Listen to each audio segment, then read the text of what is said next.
বাংলাদেশ জামায়াতে ইসলামীর সাবেক ভারপ্রাপ্ত সেক্রেটারি জেনারেল এটিএম আজহারুল ইসলামের মুক্তির দাবিতে নরসিংদীতে বিক্ষোভ সমাবেশ ও মিছিল করেছে জামায়াতে ইসলাম ও অঙ্গ সংগঠন।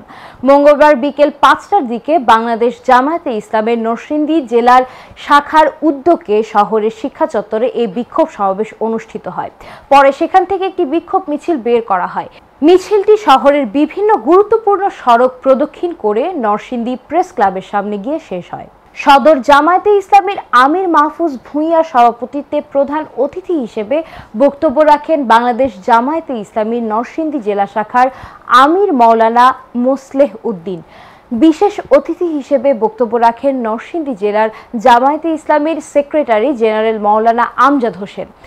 এ সময় বাংলাদেশ জামায়াতে ইসলামী নরসিংদী জেলা শাখার সহকারী সেক্রেটারি মাওলানা জাহাঙ্গীর আলম, অধ্যাপক মকবুল হোসেন, শ্রমিক কল্যাণের সেক্রেটারি জামাল উদ্দিন, সহসভাপতি আব্দুর রশিদ হাশেমি, জেলা ছাত্র শিবিরের সভাপতি রুহুল আমিন ও মাওলানা আব্দুল লতিফ খান সহ বাংলাদেশ ইসলামী ছাত্র শিবির ও জামায়াতে ইসলামীর ৫ সহস্রাধিক নেতাকর্মী উপস্থিত ছিলেন।